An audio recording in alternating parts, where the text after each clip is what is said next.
rendah hati, derajatnya akan dimuliakan oleh Allah Subhanahu wa taala. La yu'minu ahadukum hatta yuhibbu li akhihi ma yuhibbu li nafsihi. Belum sempurna iman seseorang itu apabila dia tidak mencintai saudaranya melebihi dirinya sendiri. Allahu akbar, Allahu akbar, Allahu akbar, walillahil hamd.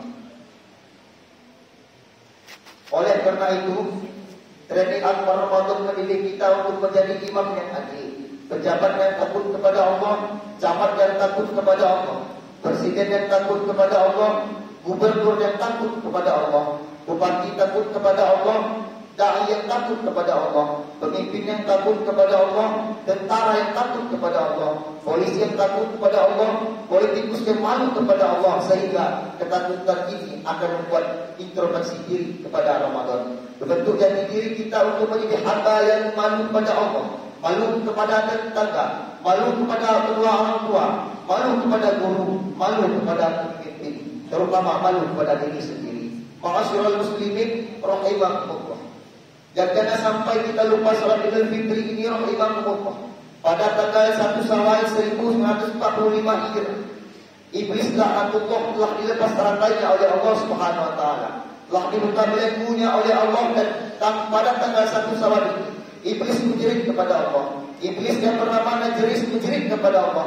Seraya anak buah iblisnya, jin dan setan serta bela tentaranya menanyakan tangisan jeritan itu, ya Sayyidina, wahai Tuhan kami, maaf dobaka, apa yang membuat Tuhan pusing hari ini? Apa yang membuat Tuhan murka hari ini? Kata kepada kami, ada anak sirahu. Sungguh kami menghancurkan. Iblis menjawab, la Sayyid, tidak apa-apa. Walakin Allah Ta'ala qur'ubulani yuhazihi ummati fi hadhihi yawm. Akan tetapi hari ini aku bingung, hari ini aku pusing, hari kebahagiaanku hancur berkeping-keping. Pada tanggal 1 Syawal di saat umat Islam melaksanakan salat Idul Fitri berjemaah, kemudian mereka bubar menuju rumah masing-masing, dosanya telah diampunkan oleh Allah Subhanahu wa taala. Dan maka pengampun, apa kata Iblis? Wa'alaikum an tasmiluhum. Maka hari ini aku tugaskan kalian, wahai tentaraku, sibukkan mereka. Billati wasahawati wal manahi wasurti khulru. Sibukkan mereka, rayulah mereka dengan perzinahan di zawal ini, rayulah mereka dengan judi di hari ini, rayulah mereka yang pulang melaksanakan salat Idul Fitri untuk sama minum khamar sebanyak-banyaknya. Hatta yuqillah Allah, sehingga Allah bisa lagi memurkai mereka atas kebohongan mereka pulang melaksanakan Ramadan yang agung. Allahu akbar, Allahu akbar, Allahu akbar, Allahu akbar, walillahil hamd. Di hari raya yang mubarak ini kita boleh bersenang-senang, kita boleh bergembira di hari raya Idul Fitri ini. Tetapi bagi anak-anak yatim di pagi hari ini, mereka yang tidak memiliki kedua orang tua, mereka berlinang air mata, anak yatim menjerit pada hari ini. Apa kata anak yatim? Ya Allah, Syawal yang indah ini, di hari yang mulia ini, kepada siapa aku mau mencium tangannya, ya Allah? Kemana hanya aku mencari ibuku tercinta, ya Allah? Ibuku telah Engkau ambil dari bantuanmu, ya Allah. Pada hari raya yang mulia ini, ya Allah, semua orang berbahagia dengan kedua orang tuanya. Ya Allah, kemana aku mencari kasih sayang di Idul Fitri ini? Kemana aku harus mencium tangan seorang ibuku yang telah mengandungku 9 bulan 10 hari? Kemana aku harus mencari kasih sayang sementara yang kujumpa, ya Allah? Isawal ini hanya ulama tulisan yang dia bermusuh. Ya Allah, ya Rahman, ya Allah, kata ayat ini.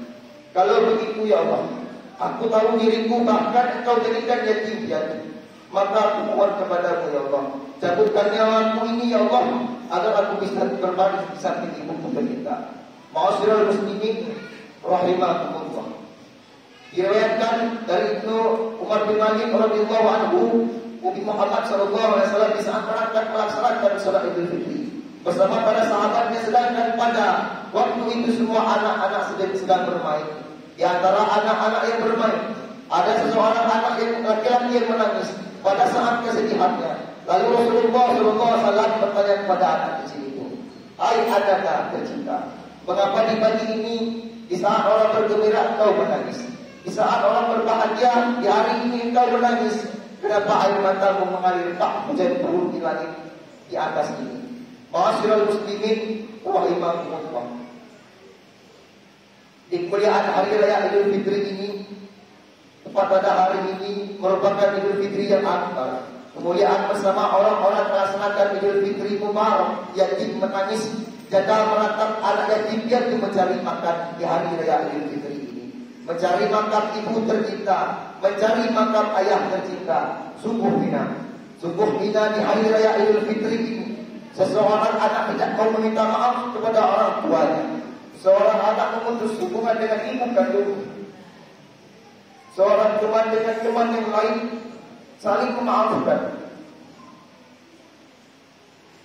Seseorang teman dengan teman yang lain tidak saling memaafkan. Seorang tetangga dengan tetangga tidak saling memaafkan.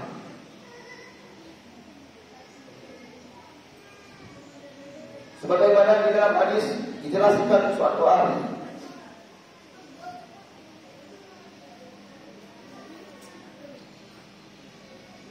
ketika Rasulullah mau menaiki mimbar untuk menyampaikan khutbah Idul Fitri, beliau mengucapkan amin sampai 3 kali.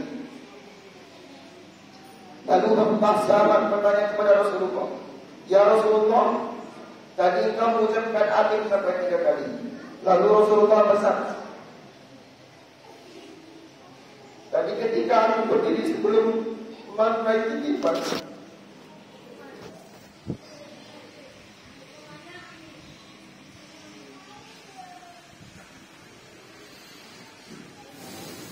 ya Rasulullah,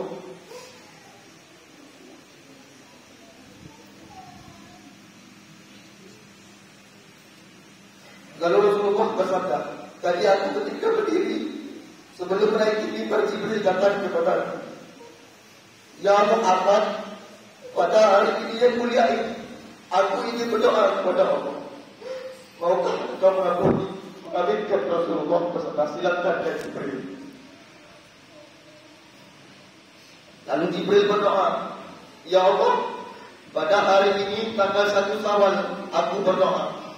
Jangan engkau terima ya Allah puasa dan ibadah seorang itu akan pulang.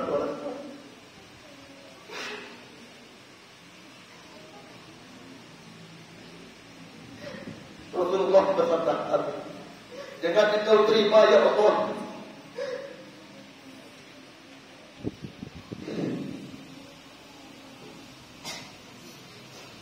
dan ibadah seorang istri yang durhaka kepada suaminya. Nabi bersabda, "Amin."